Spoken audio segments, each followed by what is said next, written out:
We want to underscore again that we're coming to Chicago peacefully, but whether we're given permits or not, we're coming. We're going to Chicago to protest the Vietnam War. And there's no place to be right now but in it. We watched for a decade while these rebels without a job tell us how to prosecute a war. But they're going to spend their 30s in a federal facility, real time. People say, you know, Abby, are you concerned about an overreaction from the cops? Holy shit. You all right? I was until I saw that. Hello, everyone, and welcome back to another Film Optics review brought to you by the Drive-In Podcast Network.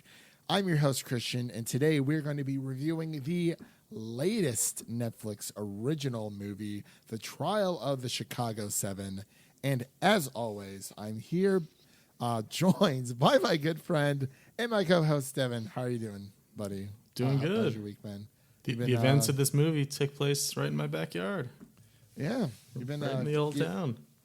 Ooh, it was very, very good. I enjoyed. I didn't think I was going to enjoy it all that much, and I was proven wrong.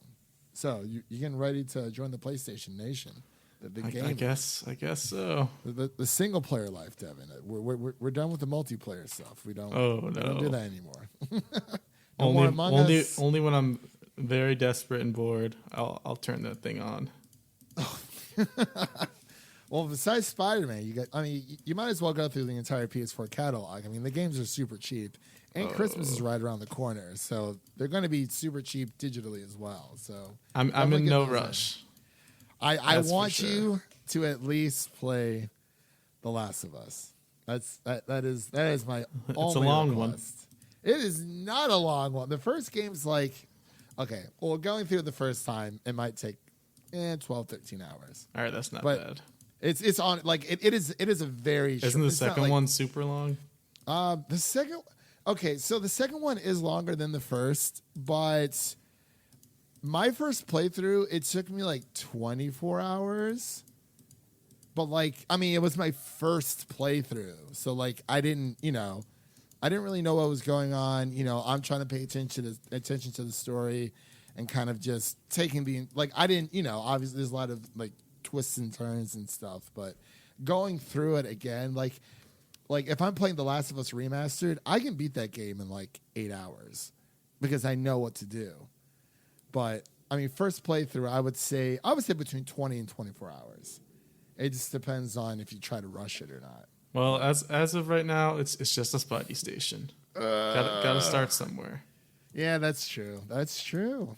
All right, so let's get into this little housekeeping here. Before we get into today's discussion, we would like to thank Netflix for allowing us to watch and review this film. And, of course, you can listen to this podcast on Apple Podcasts, Spotify, Stitcher, Google Play, Red Circle, TuneIn, iHeartRadio, and Amazon Music. So let me read the synopsis really quick, and we'll just dive right in. Of course, again, this is an Embargo review. The film does not hit Netflix until October 16th. Yeah, so we're gonna got it nice and early. I know. I didn't even realize. I thought it was next week, and I double-checked to see what the release date was. I was like, October 16th. I'm like, well, I guess that does make sense, and we needed something to pass the time. Unless we can watch Antebellum, pay for that VOD. My mom really wants to. I don't know why. I kind of want to. It just looks interesting to me. It but does. I already know the twist, but it's still interesting to me. I wouldn't mind reviewing it if you're down. Split it 50-50 and have a good time. Yeah, we'll see. Yeah. What? The synopsis for The Trial of Chicago 7 reads, the film is based on the infamous 1969 trial of 7 defendants charged by the federal government with conspiracy and more arising from the countercultural protests in Chicago at the 1968 Democratic National Convention. The trial transfixed the national and I cannot read today. I'm sorry, guys. The trial transfixed the nation and sparked a conversation about mayhem intended to undermine the U.S. government. This is written and directed by Academy and Emmy Award winner Aaron Sorkin. And producers include Matt Jackson, Tyler Thompson, Stuart, Besser, and Marc Platt. Again, this does release on Netflix on October 16th of this year. And I would say this cast is pretty stacked, man. There's a lot of... You got Yahya, Mateen II in here. You got Sacha Baron Cohen. You got Joseph Gordon-Levitt. All the three named people. That's three in a row right there. Yeah, I won't get into the next one. It's a bit of a surprise. that one's the secret. That one caught me off guard. I was like, whoa, hello. Definitely. I was like, whoa, what are you doing here? But yes, just to name a few of the casts there. But Devin, I want to get your thoughts on this. Like, you're practically a true Chicagoan. I don't know what you guys call each other up there. I don't. Yeah, Chicagoans, nice and easy. What did you think of this movie? Like, did you think it was engaging? What are your first initial thoughts? Well, I guess it's smart for us to kind of go into what background knowledge we had on this event, because I certainly did not have much. I don't know about you. I didn't know anything about this. Yeah, I mean, we might have learned about it at some point, but I don't think so. We are just dumb millennials, so of course we don't know anything before 1990. So yeah, that is true. I mean, that's pretty much. I mean, that's where our lives began. So, but if this movie's any indication, history tends to repeat itself. So it's good for us to get this knowledge. That is true, because I mean, if you really think about it, we were born in a time where there wasn't a lot of turmoil going on in the U.S. at the time, at least for us. I mean, growing up, us for kids. I mean, again, us being kids, we don't really know what the real world was like. I mean, yes, I mean, things kind of started, picking up. We had 9/11 and a few other. I guess national crisis, and of course, ran us into a war. But I mean, we were kids, so it's like we weren't. There's no way we were really paying attention to any of this. And then we watched Vice like 12 years later, and we're like, oh, that's what happened. That's pretty rough. It's like we just know a guy named Bush is in office. Like, like who's Dick Cheney? Like, why is his name Dick? It's weird. But yes, I do agree with you, though. I mean, I'm assuming you knew more about this than I did going in, because again, I knew nothing about this whatsoever. I didn't know much, if any. So, but I will say the movie did a great job of establishing everybody and establishing the story and explaining it throughout. It did a good job of giving you the information. Not sure if it's entirely accurate.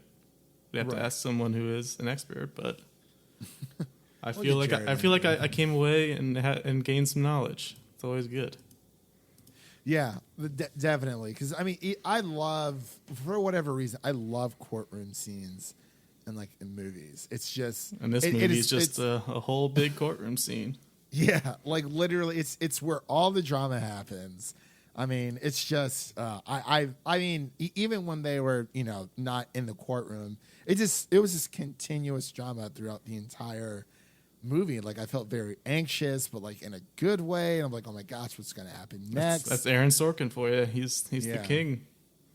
It was exhilarating, and like you said, it was very informative because, like I said, I had no knowledge of this at all, and I think the movie did a great job of establishing the characters, because there are a lot of characters. And they're all very different. Yes. But yeah, going in to the movie, I will say they really know how to set the mood. This is right after, Malcolm X and MLK, after their passing. So it kind of happens within that time period, and it's just insane, man. But I guess, I felt pretty inspired by this movie. The chants and everything they were doing. I was excited. I was like, yeah, power to the people. Fight for the revolution. Yeah, but it's crazy to see. It's like you said, history does repeat itself, and it's it was definitely a sight to see, and I'm really glad that I sat down and like watched it and actually paid attention, because there are a few movies where I'm like half paying attention, but like, you know. But I feel like with this movie you can kind of get away with it, because I mean it is heavily dialogue based, but as long as you're a good multitasker.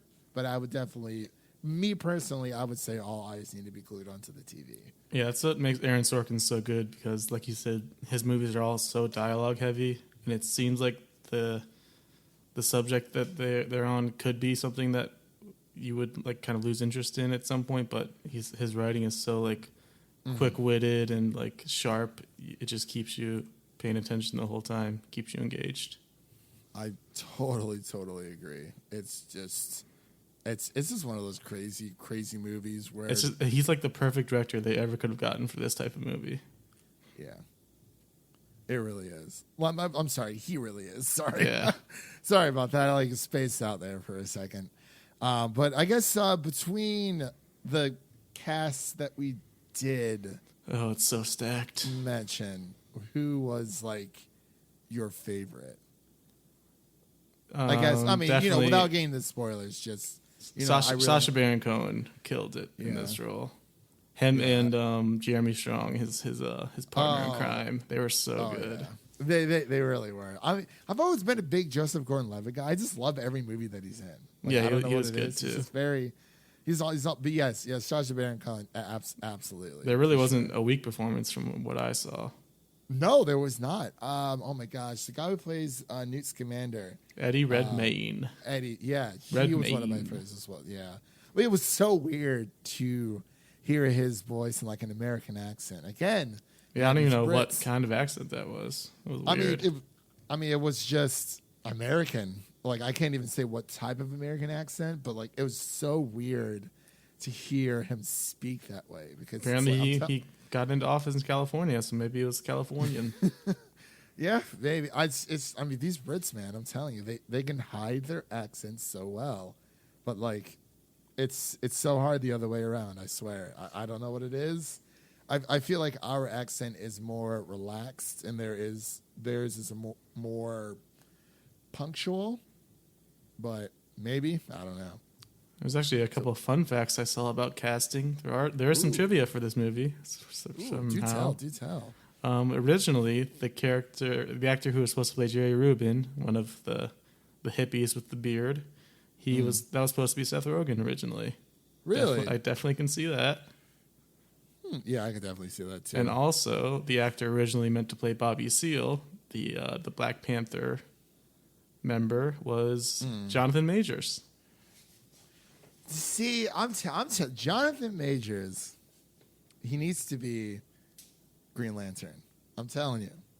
I love John David Washington, but Jonathan Majors. Give me John David Washington every time.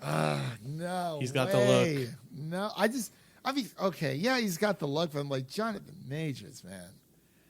It's just crazy. It's some crazy stuff. Like, he's so good. Like, I love everything that he's in. I don't know what it is. I'm not saying that I don't with John David Washington. I think they should both be in the MCU. Or just one comic already book. is. Well, yeah, that is true. Someone's got to call up John David. He's waiting by the phone. I think he's gonna kill it, man. Well, yeah, no, I think John David would be good. See, like, I don't know if I wanted to debut in DC or Marvel first. I guess it doesn't even matter. So, but I don't know, man. There's something about John David Washington, Jonathan Majors and Green Lantern. I just love. Or even before, I think we mentioned, Finn. John Boyega, all the Johns. John Boyega, all the Johns. They can play John Stewart. It's perfect. We can get a John Wick movie out of all these three Johns. There you go. John Wick versus John David Washington, Majors, and John Wick would kill Green Lantern. I don't care what anyone says. Probably would. Oh man, and we were supposed to get John Wick 4. Have we heard anything about that being moved back? Well, I thought that was supposed to be next year. Is it next year? Okay, I wasn't sure. Yeah, it's coming out the same day as Matrix 4, the Keanu Day. Keanu Day. Yes. Well, I'm sorry, guys. We got off track, but that's okay. It's all right. But I would definitely say this movie connects to. I think this movie should connect to everyone as of right now because, like you said, again, it is today's political agendas and what's going on in the world. It's definitely echoing the past of this movie. It's kind of scary to see how this has happened before and how it's essentially happening again, maybe in a different form. It keeps happening in media we're watching this year. It's all mirroring what we're seeing in real life. And the scary part is it's all like The Five Bloods was another one. Yeah. It's all stuff from like 70, 50 years ago. And it's just all coming back again.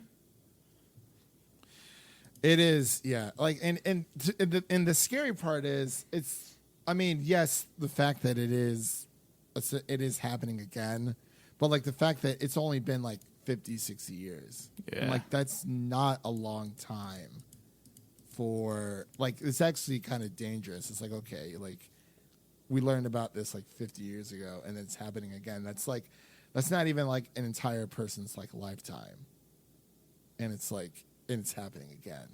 So I don't know, man. It's some crazy stuff out there.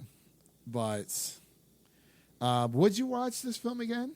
Just for like, because I feel like there was a lot. I feel like I gained a lot, but I feel like there was a few things that I definitely missed. I feel like my answer to this question is always going to be if there's someone to watch it with. Like if they want to watch it for the first time, then I'll put it on. But I don't know. I'm not a rewatcher. Yeah, that is very, very true. You're not. I definitely watch. Even if I didn't have anyone to watch it with, I think I would watch this again, and I probably will. Just like it's definitely one of those movies around the year where I can warrant it a rewatch without having to introduce it to someone else. But yeah, I don't know. Was there anything else you wanted to bring up before we head into scores? Boom, boom, boom, boom. How do you think this compares to Aaron Sorkin's other works? We got Social Network, obviously, just an instant classic. I thought that was David Fincher. Aaron Sorkin was the writer. Okay. And that's right. Yeah, Fincher directed it. But he wrote Social Network. He wrote Moneyball. I don't know if you ever saw Molly's Game. That was a good one. I never saw Molly's Game, but I hear it was very good. A Few Good Men. We got The West Wing. I've never watched that show, but a lot of people have. I didn't either. Yeah, he's got some bangers. Social Network is hard to beat. I don't know. Yes, I think Social Network is definitely my favorite. From his Moneyball's the underdog though. It's sneaky. I agree. He made baseball interesting. That's how good he is. Like between that and The Sandlot, those are like the two movies. And I don't even like baseball, but I love those movies. I don't know what it is. I just love them. But yeah, you're right. Yeah, he made baseball interesting. Somehow. Yeah, I mean, Social Network. I mean that's like right up our alley too. Like given our tech background. Drop the. Drop the. It's cleaner. Well, I'm just, man, this is definitely up there. But I think, like the dialogue was just so freaking amazing. It's just so sharp, and like every character gets like their moment. Like they get to say like their memorable line at some point. Yeah, everyone's quick, and it's just so snappy. Yes. That is the perfect word for it. And that's part of the reason why it's easy to follow along, and it doesn't feel like you're like dragging through it. It's because everyone's just so snappy and keeps it going. What did you think of the runtime? Did you feel like it was longer? Or? No, it didn't feel too long actually. Yeah, it's just a testament to the writing. That is very true, and that's. Sorry, go ahead. And I think with this movie, Netflix now has the two top contenders for best film. The Five Bloods and The Trial of Chicago 7. Oh, man. The two top dogs. The two top dizog. I mean, will they win? That's the question. Because even I was hoping for Marriage Story, but But last year it was stacked, and this year will not be stacked. It was stacked last year. Oh my! There's honestly between all of the Best Picture winners and just if I would have been happy with pretty much 90% of them. It was just fantastic. But, man, this movie. What would you give this movie out of 100, Devin? I was thinking an 85. Ooh, So I was gonna go pretty with up 90. there. Yeah, yeah. we were both I definitely really impressed. And this movie was 2 hours and 14 minutes, or I don't know if that was the exact runtime. Don't quote me on that, but it was just amazingly just. I didn't even realize I was I went to use the bathroom and I paused it. I was I have 30 minutes left. I was I've been sitting here for that long.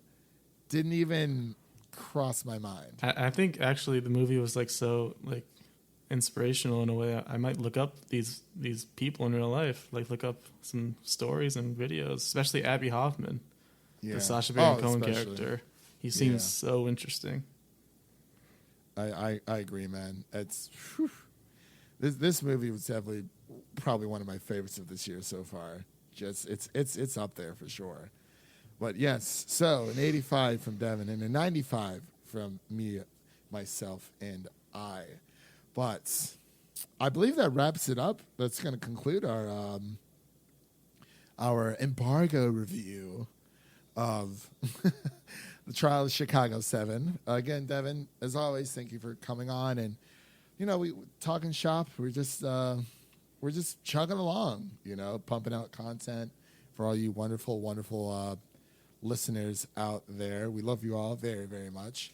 And, of course, you can listen to this podcast on Apple Podcasts, Spotify, Stitcher, Google Play, Red Circle, TuneIn, iHeartRadio, and Amazon Music. And don't forget to follow us on Instagram. I've been busting my ass over on Instagram for you guys, making these nice little Instagram photos for you guys. Want to make it all attractive looking and pretty and all this other stuff. So, yeah, go follow us on Instagram and Twitter at Film Optix. Optix is spelled with an X. And I believe our next review is Hellstrom. I think so. So next review is going to be Hellstrom from Hulu. We got the first 5 episodes, I believe. So I think we're just going to do another non-spoiler for that. If we decide to finish it up, nobody knows. We got to watch it first. But go ahead and, of course, look at our. We got some spooktacular stuff coming to the podcast. We got our Monsterland review that's out. That'll be dropping on Hulu this coming up Friday. So definitely, we'll be resharing that with everyone out there. And of course, go ahead and check out the other podcasts on our network, the Drive-In Podcast Network. We got sports, we got music, we got commentaries, and of course, Oscar Talk, the missed Oscar tunities, as they like to call it. So there's that. And also, Devin, did you see the video? I wanted to give a shout out to a few of my friends out there, my Cincinnati fellow friends who they made a nice little video, a nice little song that went along with it. I'll probably play the song at the end so everyone can listen to it. It's about 45, 50 seconds, but it's pretty catchy. Did you catch it yet, Devin? I did not. Oh, it's a hoot and a half. But definitely shout out to my friends Colin, Dylan, Alex, and of course Parker, aka Stu. So might be one of the only bright spots for that team. Yeah, oh my God, I can't believe they tied. Can't believe they tied with the Eagles. That's worse than losing because it messes up everything. Especially when you're trying to get to the playoff. It literally is, and it's I'd rather have the Bengals lose than tie, but obviously I mean, it was either the Eagles or the Bengals. I'm like, Eagles are all right, but I guess I'll root for the Bengals this game. So it is what it is. But yes, yeah. Oh my gosh, really, really quick.